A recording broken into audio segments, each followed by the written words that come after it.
사는 것을 믿사옵나이다. 아멘. 할렐루야. 주의 성령께서 이 자리에 우리와 함께 하시는 것을 여러분들 믿습니까? 기대하는 심령 가운데 하나님께서 예비하신 은혜를 부어주실 줄로 믿습니다. 여러분의 삶 가운데 문제가 있고 어려움이 있다 할지라도 전능하신 하나님께서는 광야에 길을 내시는 하나님, 사막에 강을 내시는 하나님, 하나님 내 마음 가운데 의욕과 또한 소망이 사라졌다 할지라도요, 하나님의 성령께서 우리 가운데 오시게 될 때 하나님 여러분들의 마음을 만져주시고 성령께서 여러분들을 회복시키실 것입니다. 오늘 하나님의 말씀 사무엘상 11장 1절에서 11절까지 말씀 내게 주시는 그 말씀을 여러분들이 이제 받으시면서 그 마음 가지고 우리가 함께 봉독합니다. 암몬 사람 나하스가 올라와서 길랏 야베스에 맞서 진침해 야베스 모든 사람들이 나하스에게 이르되 우리와 언약하자, 그리하면 우리가 너를 섬기리라 하니, 암몬 사람 나하스가 그들에게 이르되 내가 너희 오른손을 다 빼야 너희와 언약하리라. 내가 온 이스라엘을 이같이 모욕하리라. 야베스 장로들이 그에게 이르되 우리에게 이랫동안 말미를 주어 우리가 이스라엘 온 지역의 전령들을 보내게 하라. 만일 우리를 구원할 자가 없으면 내게 나아가리라 하니라.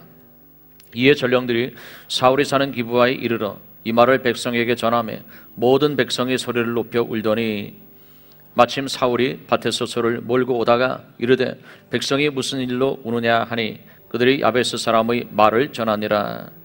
사울이 이 말을 들을 때 하나님의 영에게 크게 감동되매 그의 노가 크게 일어나 한 겨리의 소를 잡아 각을 뜨고 전령들의 손으로 그것을 이스라엘 모든 지역에 들어보내어 이르되 누구든지 나와서 사울과 사무엘을 따르지 아니하면 그의 소들도 이와 같이 하리라 하였더니 여호와의 두려움이 백성에게 임하매 그들이 한 사람같이 나온지라.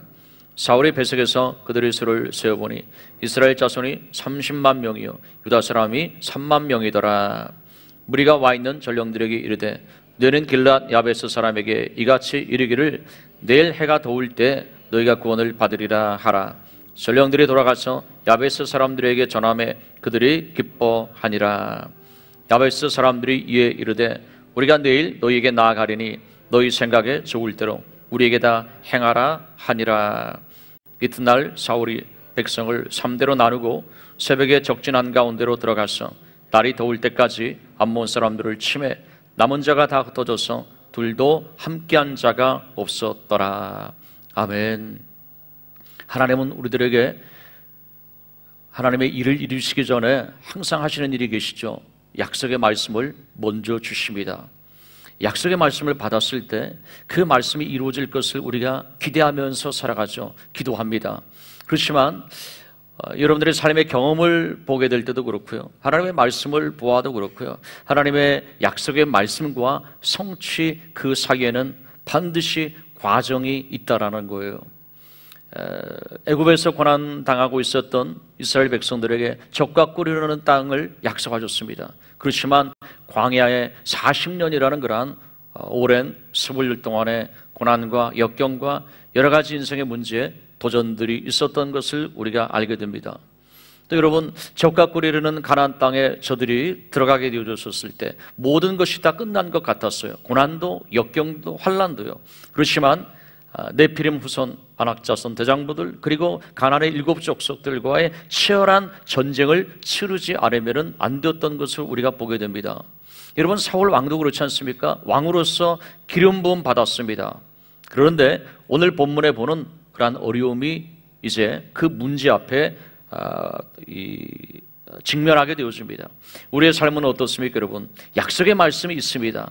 그렇지만 그 약속의 말씀이 여러분 쉽게 성취가 되어집니까? 여러분, 물론 그렇습니다. 전능하신 하나님께서는 그 약속의 말씀이 즉각적으로 성취되게 하실 수 있는 하나님이세요. 그렇지만 여러분, 광야의 40년 오랜 세월이 또한 걸릴 수도 있어요. 우리는 이러한 것들에 대해서, 우리의 미래에 대해서 알지 못하지만 중요한 것은 무엇일까요? 우리 신앙생활이라는 것들을 피할 수 없다는 것이죠. 문제의 도전 앞에 직면하게 될 때 우리가 어떻게 해야 될 것이냐라는 것입니다. 오늘 본문은 이 세상을 믿음으로 살아가는 우리들에게, 약속의 말씀을 붙잡고 살아가는 크리스찬들에게 영적 전쟁의 승리의 놀라운 비결을 가르쳐주고 있어요. 1절 오늘 본문에 보면은 암몬의 나하스가 이제 이스라엘 백성들을 향하여서 도전합니다. 그 앞에서 이스라엘 백성들은 어떻습니까? 우리를 살려만 주기만 한다면은 우리가 너희들에게 조공을 바치겠다, 우리가 너희의 종이 되어주겠다 라고 그렇게 얘기를 하는 것이죠. 우리가 가장 중요한 것, 가장 먼저 해결될 것이 뭐냐면은 사람들 안에 있는 부정적인 삶의 그러한 태도입니다. 저들은 먼저 해야 될 것이 있었어요. 최소한 기도해야만 되지 않았겠습니까? 하나님, 내 힘으로 해결할 수 있는 이런 문제가 있는데 어떻게 하면 좋을까요? 하나님 도와주세요 라고 기도했었어야 되는데 즉각적인 반응이 무엇입니까? 우리는 죽었다라고 생각한 거예요. 우리가 당신들의 종이 되겠다 이렇게 얘기를 합니다. 그렇지만 오늘 본문에 보면은 적장 나하스가 뭐라고 얘기합니까? 너희를 종으로 삼는 것, 그래 좋다라는 거예요. 그렇지만 너희가 한 가지 더 해야 된다. 뭘 더 하라고 합니까? 오른쪽 눈을 다 빼라는 거예요, 여러분. 얼마나 엄청난 그러한 주문이고 또한 요구예요, 여러분. 오른쪽 눈을 빼라는 거예요. 왜 오른쪽 눈을 빼라고 그랬을까요? 왼쪽 눈이 아니고. 역사가 요세푸스는 이렇게 얘기를 합니다. 그 당시에 전쟁을 하게 될 때 왼손으로 방패를 들었습니다. 그리고 그 왼손 그 방패로 왼쪽 눈을 가리는 거예요. 왜냐하면 보호하는 것이죠. 그래서 전쟁은 오른쪽 눈 하나 그 눈을 가지고 전쟁을 수행했다고 보면 돼요.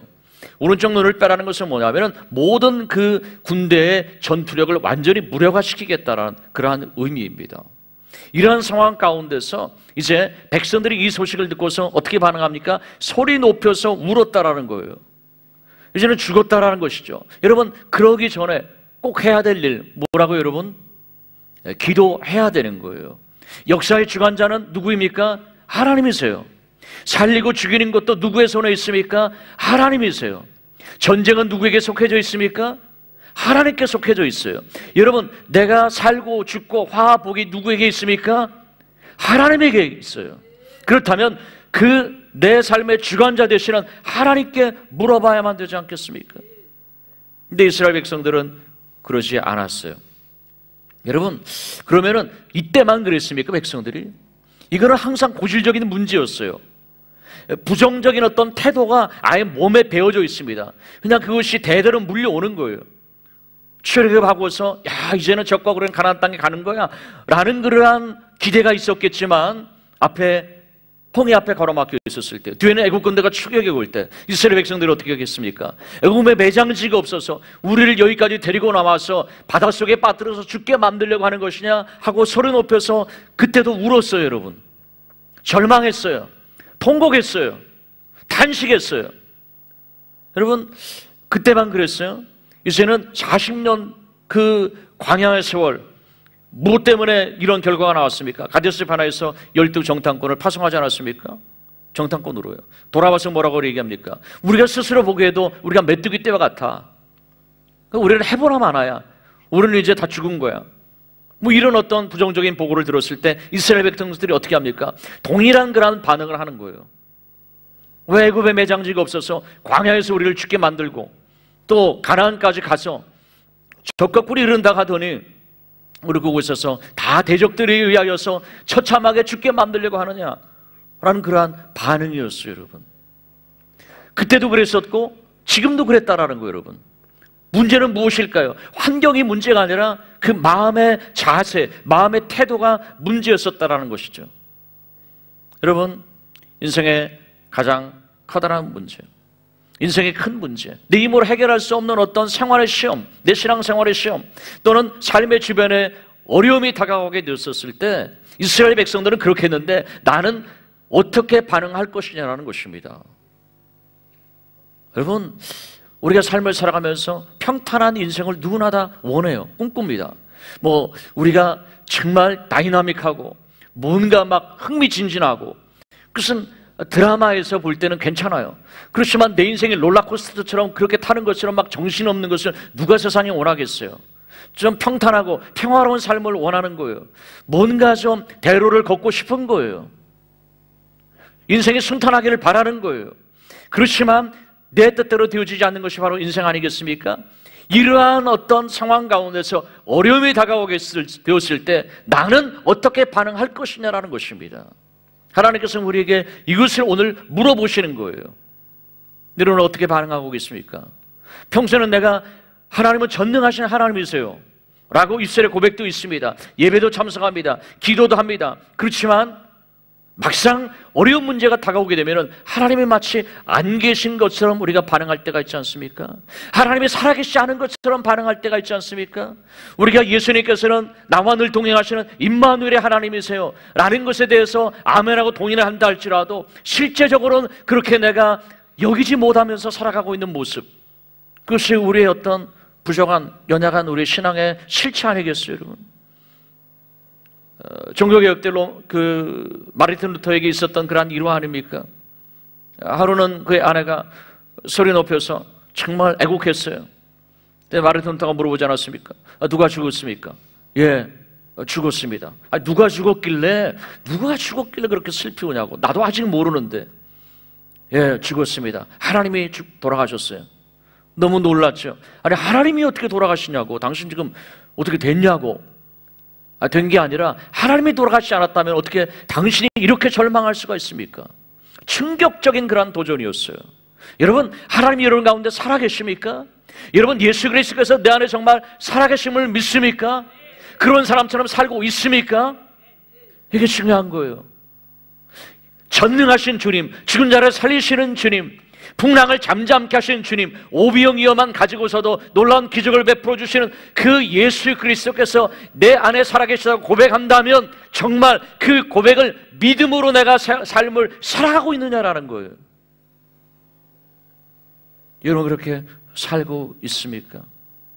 여러분, 중요한 것은요, 나의 부정적인 삶의 태도를 바꾸지 않는다면 하나님의 역사, 하나님의 기적을 우리는 경험할 수 없다라는 거예요. 그리고 하나님의 도우심을 받을 수도 없다라는 것입니다. 부정적인 태도에 대해서 하나님께서 뭐라고 말씀하고 계십니까? 민수기서 14장 28절 말씀, 우리 같이 한번 읽어봅니다. 그들에게 이르기를 여호와의 말씀에 내 삶을 두고 맹세하노라. 너희 말이 내 귀에 들리는 대로 내가 너희에게 행하리니. 부정적인 태도에 대해서요, 하나님이 뭐 맹세까지 하실 필요가 뭐가 있었어요? 근데 맹세까지 하고 너희 말이 내 귀에 들리는 대로, 무슨 말이 들렸습니까? 우리가 스스로 보기에도 메뚜기와 같아. 우리는 다 이미 죽었어요, 다. 그들의 고백은요, 그들의 고백대로 광야 40년 동안 메뚜기 떼처럼 뛰다가 그냥 죽은 거예요, 여러분. 즉, 하나님께서 왜 이렇게 저들에게 하셨을까요?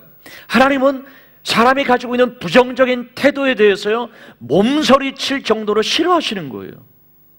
왜요? 부정적인 태도의 그러한 본질은 뭐냐면요, 하나님에 대한 불신앙이에요. 하나님에 대한 믿음이 없다라는 거예요. 여러분, 어느 때 가장 여러분 속상하고 여러분 마음에 상처를 받습니까? 내가 어떤 인격적인 모욕을 받을 때, 내가 전혀 신뢰받지 못할 때, 여러분, 그것이 마음의 아픔 아니겠어요? 하나님과 우리와의 관계도 마찬가지입니다. 내가 정말 나를 믿니라는 거예요. 내가 정말 나를 하나님으로 대접하면서 살고 있는 거니라는 것입니다. 의술의 고백이 문제가 아니라 너의 삶을 통하여서 하나님의 그 주권과 통치하심을 내가 증명해보라는 것입니다. 여러분, 우리의 믿음의 삶이, 하나님에 대한 그 믿음이, 말씀에 대한 믿음이 여러분들 어느 정도입니까? 여러분, 열왕기하 6장과 7장을 보면은 아람왕 베나닷의 그러한 예가 나오지 않습니까? 온 군대를 동원해서 사마리아를 포위하지 않습니까?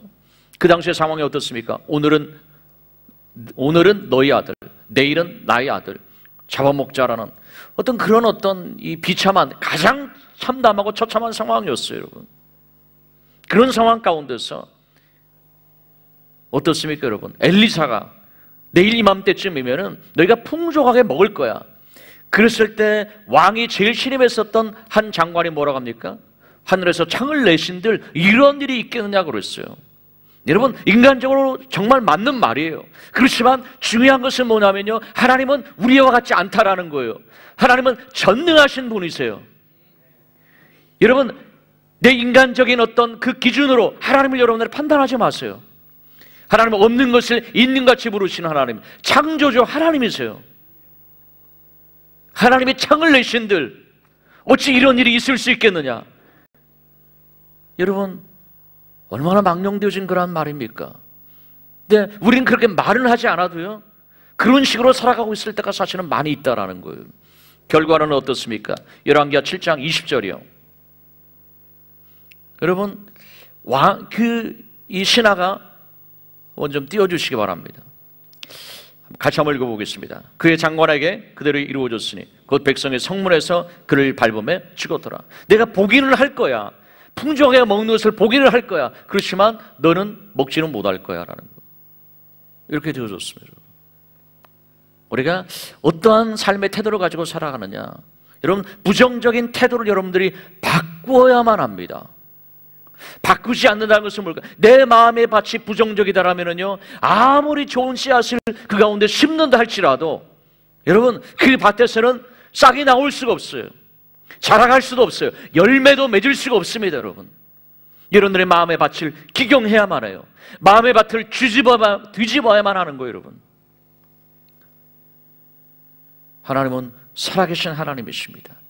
하나님의 말씀은 그대로 이루어지는 전능한 그런 하나님의 능력의 말씀입니다 라는 것을 우리가 늘 매일매일 인정하면서 살아가야만 합니다.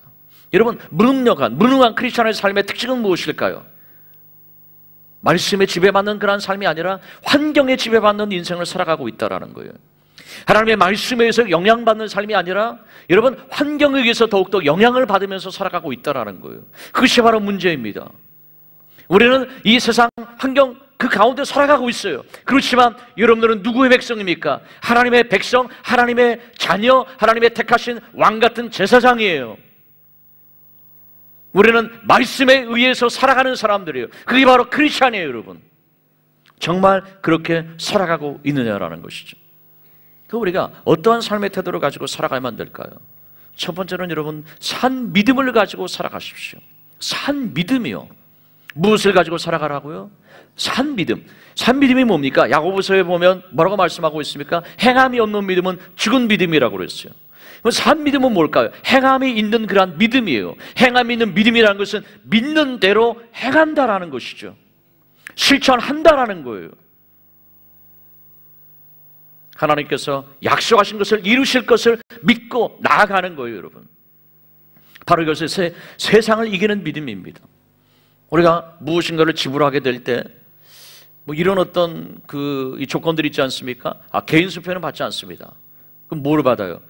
현금을 이든지 아니면은 은행 수표요. 뱅크 체크는 좋습니다 라고 얘기해요. 왜, 무엇 때문에 그렇습니까? 여러분, 개인은 신뢰하기가 좀 힘들어도 은행에서 발행하는 수표는 신뢰할 만하다라는 거예요. 여러분, 그렇잖아요? 그렇기 때문에 은행 수표는 되는 거예요. 마찬가지입니다. 여러분, 인생은 뭡니까? 인생은 온전하지 못해요. 여러분, 사람을 의지할 것입니까? 정함이 없는 마음을 가지고 있는 사람을 의지할 것입니까? 아니면은 때로는 질그릇같이 깨어지기 쉬운 연약한 그러한 인간을 의지할 것입니까? 아니면은 전능하신 하나님을 여러분들을 의지할 것입니까? 바로 이것이 우리가 택해야 될 그러한 중요한 거죠. 시편 146편 3절과 4절 말씀이요. 같이 한번 읽습니다. 귀인들을 의지하지 말며 도울림이 없는 인생도 의지하지 말지니 그의 호흡이 끊어지면 흙으로 돌아가서 그날에 그의 생각이 소멸하리로다. 아멘. 여러분, 전능하신 하나님의 약속을 우리가 믿지 못한다면요, 하나님을 우리가 믿지 못한다면 여러분, 이 세상에서 무엇을 믿으며 살아갈 수가 있을까요? 아무것도 믿을 수 없다면요, 여러분, 그 인생이 얼마나 불안할까요?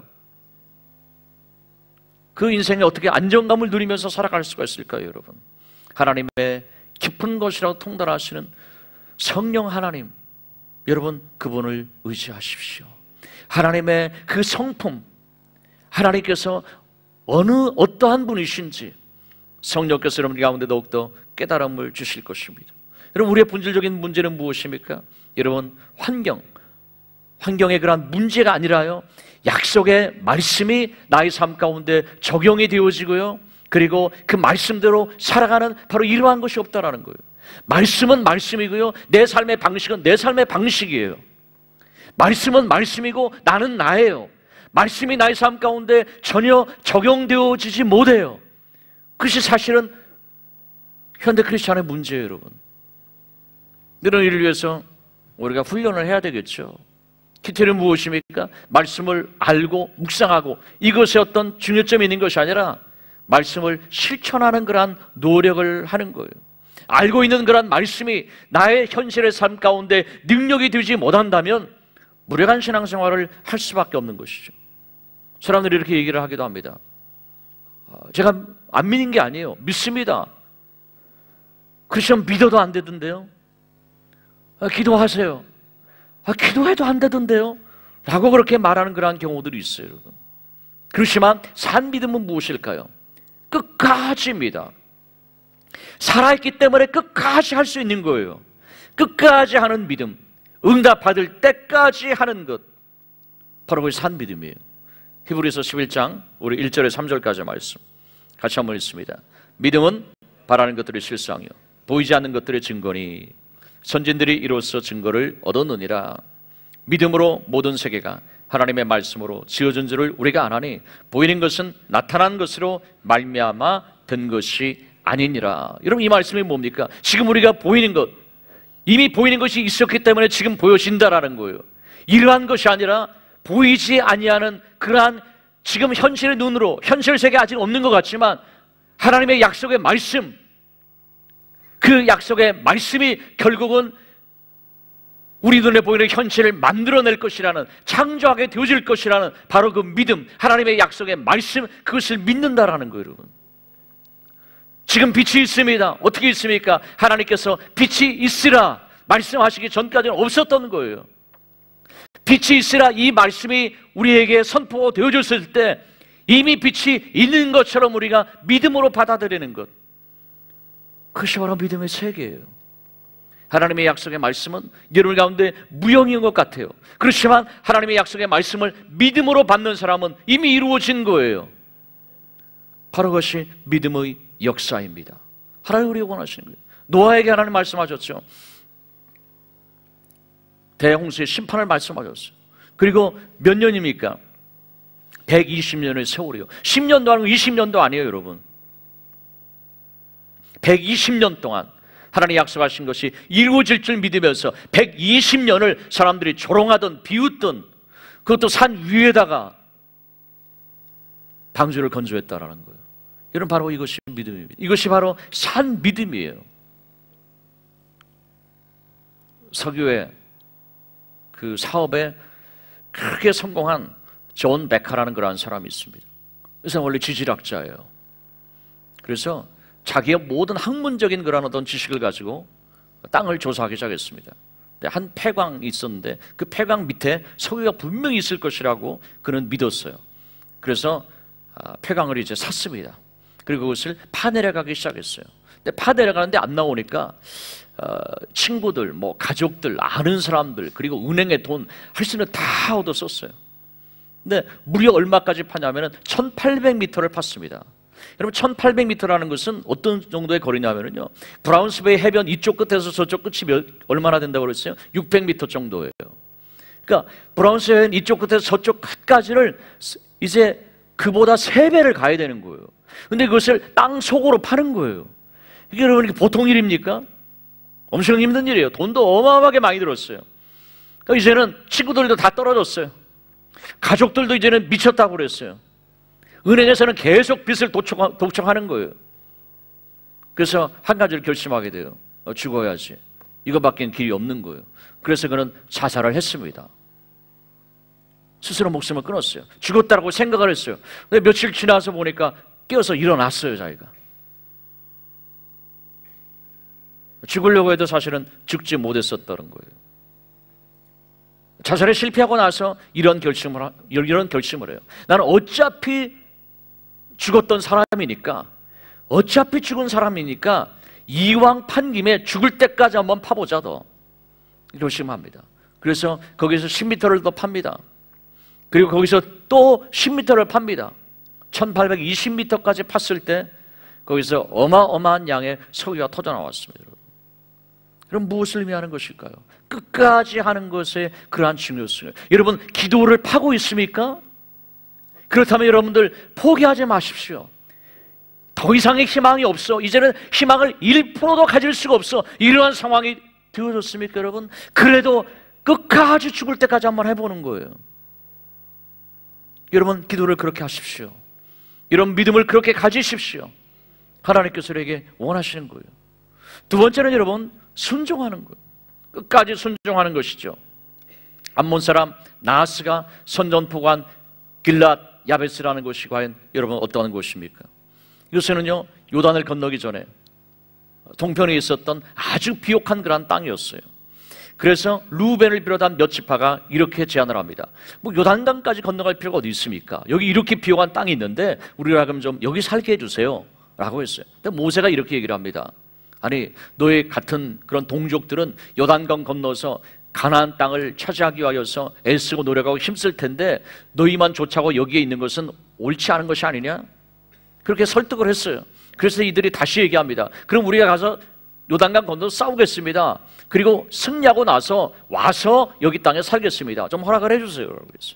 모세가 다시 하나님 앞에 기도했습니다. 그때 하나님께서 그것을 허락을 해 주었어요. 원래가 하나님의 뜻은 아니었다라는 거예요. 근데 자꾸 요구하니까 결국은 하나님께서 그냥 그래 그러면은 뭐 그렇다면은 그렇게 해라라고 했어요. 근데 바로 그것이 길랏 야베스예요. 야베스 사람들이 바로 여기서 이렇게 살게 되어서 야베스 길랏 야베스가 되어진 거예요. 거기 사는 사람들을 야베스 사람이라고 말한 거고요. 무엇일까요, 여러분? 여러분들을 향한 하나님의 본 뜻이 계십니다. 여러분, 한 사람 한 사람을 향한 하나님의 어떤 선한 목적을 가지고 계세요. 여러분, 그 삶을 살아가고 있습니까? 아니면은 나는 이렇게 살고 싶어요. 하나님, 나는 이것을 원해요. 여러분, 하나님께서 허용하실 수 있어요. 마치 이런 거예요, 여러분. 여러분의 자녀를 키울 때 한 살 동물이 지나서 얼마나 귀엽겠어요. 막 눈이 펑펑 쏟아지는 거예요. 한겨울이 됐을 때 이 눈을 본 아이가 너무 막 기뻐하죠. 뭐 이 동네 온 강아지들도 다 기뻐하지 않습니까? 그래서 막 이 눈이 왔을 때 손을 붙잡고 아빠 손을 붙잡고 막 밖에 나가자 그러는 거예요. 밖에 나가서 이제 걷다가 너무 좋으니까 막 손을 뿌리치면서 막 뛰어가려고 그래요. 야, 이거 미끄럽거든. 그러니까 너 이거 혼자 달려가면 안 된다. 너 다쳐. 그런데 애가 뭐 그냥 막 때를 쓰는 거예요. 막 자기 괜찮다고 막. 하여튼 그래서 어떻게 합니까? 그래 그러면은 뭐 네가 알아서 해라. 하고서는 이제 손을 놓아줍니다. 그러면 달려가다 어떻게 돼요? 조금 달려가다가 자빠져서 무릎 팍 다 깨집니다. 그리고 엉엉 울면서 오죠. 그럼 어떻게 합니까? 겉봐라. 내가 그런다고 그랬지 않냐. 그런 줄 알면서 애가 하도 때를 쓰니까 그냥 허용을 한다라는 거예요. 여러분, 하나님께서는 그렇게 하실 수 있어요. 우리들 가운데. 그렇지만 길랏 야베스 사람들이 고난을 받게 되어진 것, 이러한 큰 어려움에 봉착하게 되어진 것, 결국은 온전히 순종하지 못한 것의 결과라는 것입니다. 여러분, 하나님께 여러분들의 가운데 온전한 순종을 하나님께서 요구하시는 거예요. 아버지의 뜻이 어디 있습니까? 라고 여러분들이 먼저 물어보면서 살아가십시오. 세 번째, 마지막으로 여러분, 하나님의 나라와 영광을 먼저 생각하십시오. 본문 6절에서 8절까지 보면은요, 사울이 이 얘기를 듣습니다. 그랬을 때 성령의 감동이 일어나게 되었을 때 어떤 현상이 일어나냐면 거룩한 분노가 일어납니다. 거룩한 분노가 그 가운데 일어났어요. 그래서 백성들에게 도전합니다. 각을 떠서 다 보내면서 너희가 가만히 있으면 이렇게 되어질 거야라는 거예요. 너희 모든 가축들부터 시작해 다 이렇게 되어질 것이라는 것입니다. 그 여호와의 두려움이 임하게 되어졌을 때 그들은 낙심의 그 자리에, 절망의 그 자리에서 분연히 일어납니다. 그래서 모인 사람들, 한 마음으로 모인 사람들이 몇 명이에요? 무려 33만 명이에요, 여러분. 그들이 군대가 되어져서 암몬 족속을 향해서 이제 전쟁을 치르게 되어지는 것이죠. 하나님의 성령께서 임하시게 되었을 때 하나님에 대한 두려움과 경외하는 마음을 갖는 거예요. 바로 이러한 마음을 가지고 일어나게 되었을 때 본문 11절의 결과가 나타났죠. 어떻게 되어졌습니까? 이제 뒷부분에 보면은요, 남은 자가 다 흩어져서 모압의 그 군대들이요, 둘도 함께한 자가 하나도 없더라. 완전한 승리를 거두게 되었다라는 것입니다. 여러분, 여러분 하나님 앞에 어떠한 마음으로 예배드리고 있습니까? 하나님을 경외하는 마음, 우리 하나님을 사랑하는 마음. 그렇지만 하나님 앞에 두려움과 떨림을 가지고, 여러분 하나님은 만월의 여김을 받으시는 하나님이 아니시죠. 우주의 주권자, 창조주 앞에 내가 할 수 있는 최고의 마음을 하나님 앞에 드리며 경배하는 거예요. 내가 낮출 수 있는 대로 최대한 낮추는 것이죠. 하나님, 나를 정말 불쌍히 여겨주세요. 내 마음의 중심을 꿰뚫어 보시는 하나님 앞에, 주님, 제가 죄인이에요. 나를 불쌍히 여겨주세요. 이 마음, 하나님을 경외하는 그러한 마음인 것이죠. 바로 하나님께서는 그 같은 마음을 가지게 될 때 하나님께서 역사하기 시작하시는 거죠. 이스라엘 백성들이 그렇게 했다면요, 오늘을 살아가는 우리들에게 하나님께서 주시는 그러한 말씀은 무엇일까요, 여러분?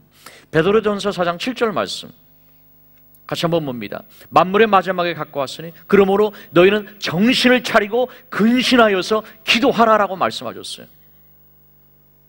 두려움의 그러한 말씀이에요. 만물의 마지막에 가까이 왔다라는 거예요. 여러분, 주의 성령께서 감동하게 되었을 때 그들은 두려움을 가졌어요. 만물의 마지막에 가까웠습니다. 정말 주님 오실 때가 가까웠습니다. 전혀 거기에 대해서 느끼지 못해요. 마치 안보에 대한 불감증처럼요. 여러분, 두려움이 없는 거예요. 마지막 때가 점점 가까이 오고 있습니다. 여러분, 주님께서 말씀하지 않으셨습니까? 저녁에 하늘이 붉으면 그 다음 날은 맑을 거야. 아침에 하늘이 붉으면 그날 하루는 날씨가 흐릴 거야. 천기는 분별할 줄 알면서 왜 너는 이 시대를 분별하지 못하느니? 만물의 마지막에 가까이 왔다라고 분명히 말씀하고 있어요. 어떻게 합니까? 그 두려움을 가지고 정신을 차리고 근신하여 기도하라는 거예요. 왜 세상에 취해 있냐라는 거예요. 언제까지 내 육신의 소욕만을 따르면서 살아갈 것이냐라는 거예요. 내가 주님 만날 준비를 하면서 살아가야 되지 않겠니? 먼저 그의 나라와 의를 구해야 되지 않겠니? 주님 만날 날 것을 준비해야 되지 않겠니? 여러분, 정신을 차리라는 거예요. 주님 말씀하신 대로 두 사람이 잠을 자다 한 사람 올라가 한 사람 남게 될 거야. 여러분, 누가 한 말이 아니에요. 예수님께서 하신 말씀이에요. 둘이 밭을 갈다가 한 사람은 남고 한 사람은 올라갈 거야. 예수님이 하신 말씀이에요. 여러분, 우리가 정신을 차려야 돼요. 그리고 근신하여서 기도하는 거예요. 예수님께서 계속 강조하는 말씀은 뭐예요? 깨어서 기도하라는 거예요. 기도함으로 깨어 있으라는 거예요. 여러분, 할렐루야. 우리가 이 시대를 어떻게 살아가야 될 것이냐, 하나님께서 우리에게 원하시는 거죠. 하나님께서 우리에게 기뻐하시는 거예요. 그러한 기도를 통해서요, 하나님은 하나님의 나라를 확장해 나가시는 거예요. 오늘 암몬 사람 나하스가요, 하나님의 백성을 조롱합니다. 다 눈을 빼라는 거예요. 그냥 이게 얼마나 커다란 조롱입니까? 이건 곧 뭐예요? 그들의 왕이신 하나님을 모욕하는 일이었어요. 하나님의 나라에 대한 그러한 도전이었어요. 하나님의 나라, 그 나라가 국민을, 백성을 지키지 않습니까? 너희가 하나님의 백성이지만 하나님이 너희를 지켜주시겠냐라는 거예요. 여러분, 하나님에 대한 그러한 조롱이었어요. 여러분, 이것만 그렇습니까? 이스라엘 전 군대가 두려움에 떨었었던 바로 그 사람 때문에 골리앗 있었었죠. 여러분, 그럴 때 다윗이 가졌었던 마음은 무엇이었습니까? 거룩한 분노였어요. 사무엘상 17장 26절 같이 한번 읽어봅니다. 다윗이 곁에 서 있는 사람들에게 말하여 이르되 이 블레셋 사람을 죽여 이스라엘의 치욕을 제거하는 사람에게는 어떠한 대우를 하겠느냐? 이 할례 받지 않은 블레셋 사람이 누구에게 살아계신 하나님의 군대를 모욕하겠느냐? 의로운 그러한 분노였어요. 결과는 어떻게 되어졌습니까? 45절이요. 다윗이 블레셋 사람에게 이르되 너는 칼과 창과 단창으로 내게 나아오거니와 나는 만군의 여호와 이름 곧 내가 모욕하는 이스라엘 군대 하나님의 이름으로 내게 나아가노라. 의로운 거룩한 분노였어요. 바로 이 마음 가지고 나아가게 되었을 때요, 골리앗이 물맷돌 한 개에 의하여서 그냥 쓰러지고 승리하는 놀라운 그러한 결과가 이루어지지 않았습니까? 여러분, 그렇다면 우리가 이 시대 가운데 가져야 될 의로운 분노는 무엇일까요, 여러분? 성령께서 우리 가운데 임하시게 되었을 때요, 세계와 열방과 이 나라와 민족을 보게 될 때 우리는 의로운 분노를 갖는 거예요. 두 가지예요, 여러분. 하나는 인본주의고요, 하나는 종교다원주의예요, 여러분. 인본주의가 뭡니까? 사람에게 다 인권이 있지 않느냐, 동성애에 대해서 얘기하는 거예요. 그렇지만 여러분, 하나님께서 뭐라고 말씀하시느냐, 그것이 우리의 삶의 기준이지 않습니까, 여러분? 여러분, 종교다원주의는 뭡니까? 왜 예수 그리스도 한 분만 구원이 있다고 그러니? 그러니까 종교가 하나가 되지 못하는 거야. 그러니까 평화하지 못하는 거야. 우리 하나님에 비해서 다 형제 아니야? 이렇게 얘기를 합니다. 그렇지만 사도행전 4장 12절은 뭐라고 말씀하고 있어요? 예수 그리스도 이름 외에는 구원받을 만한 이름을 결단코 주신 적이 없다라고 그랬어요. 사람들이 이를 향해서 근본주의자라든지 아니면 폐쇄주의자라든지, 여러분, 사람들의 말이 아니라 하나님께서 뭐라고 말씀하시느냐라는 거죠. 이러한 시대 가운데 우리는 이 세상에 대해서 의로운 분노를 가져야 되는 거예요. 하나님의 이름이 멸시를 받고 있습니다. 하나님의 진리가 땅에 떨어져서 밟혀지고 있습니다. 하나님의 공의가 세워지고 하나님의 진리 위에 기초한 나라로서 회복을 하나님 이루어 주옵소서. 여러분, 우리와 같은 피를 나눈 동족들이 있는 북한 땅을 한번 보세요. 여러분, 정치범 수용소 같은 얼마나 처참합니까? 얼마나 주님을 믿는 사람들이 고통 가운데 죽어가고 있습니까? 그들의 현실을 바라보면서요, 하나님, 저들을 구원하여 주옵소서, 저들을 불쌍히 여겨 주옵소서. 여러분, 의로운 분노를 가지고요, 하나님의 나라를 생각하는 거란 사람이요. 여러분, 이민자들의 어려움이 무엇입니까?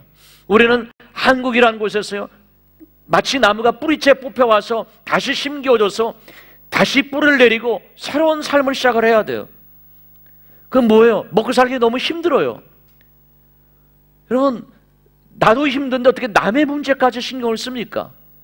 그런데 더 나아가서 언제 나라와 민족을 생각하겠어요, 여러분? 그렇지만 하나님께서 원하시는 것은 뭐예요? 너희는 먼저 그의 나라와 의를 구해라. 하나님의 나라, 하나님의 영광을 먼저 구하라는 거예요. 그래서 우리가 이것을 생각하면서 기도하는 것이죠. 역대하 7장 14절 말씀이요, 함께 읽습니다.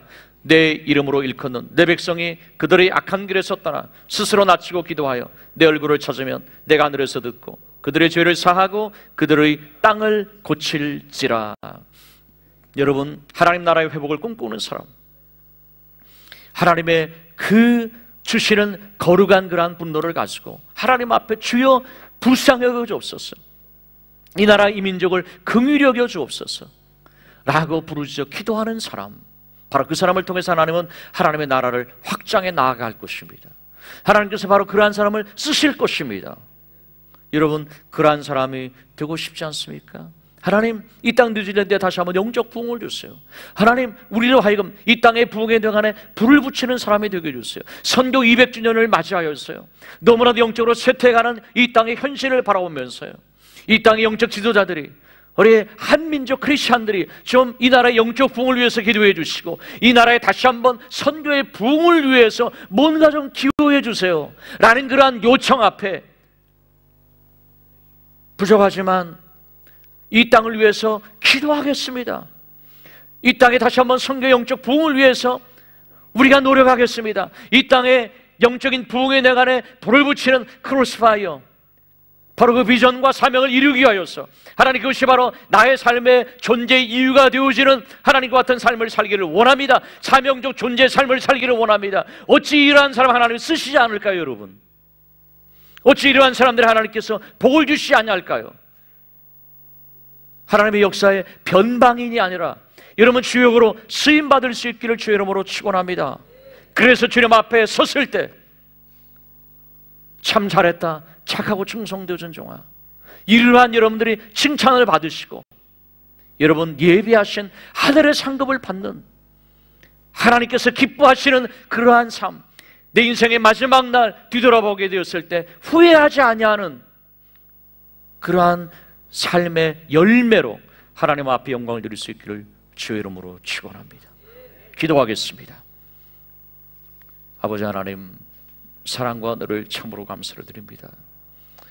오늘 말씀을 통하여서 하나님, 우리들도 이스라엘 백성들처럼 그들 가운데 하나처럼 살아가고 있지는 않은지, 하나님의 말씀은 말씀이고 믿음은 믿음이고 내 삶의 방식은 방식이고, 하나님 말씀이 나의 삶 가운데 전혀 적용되지 못하고 전혀 역사하지 못하는 하나님과 같은 삶을 살아가고 있다면 우리는 살아있는 자입니까? 아니면 죽은 자입니까? 하나님, 내 마음의 밭이 기경되지 않는다면 무슨 좋은 말씀, 무슨 생명의 말씀이 떨어진들 역사가 있겠습니까? 아버지 하나님, 나를 긍휼하게 주옵소서. 하나님을 하나님으로 대접하는 삶, 말씀을 이 세상의 어떤 것보다도 신뢰하는 삶, 하나님 살아가기를 원합니다. 하나님의 말씀 앞에 전적인 순종 있는 삶을 살기를 원합니다. 하나님의 나라와 영광을 먼저 생각하는 삶을 살기를 원합니다. 주여, 나를 긍휼하게 주옵소서. 우리 이 시간에 마음을 다시 한번 합심으로 동성으로 기도합니다. 아버지 하나님, 사랑과 너를 일어나라. 아버지 하나님의 용서, 아버지 하나님의 자비와 은혜를 베풀어 주시옵소서. 예수 그리스도의 십자가의 보혈, 아버지 하나님을 덮어주시옵소서.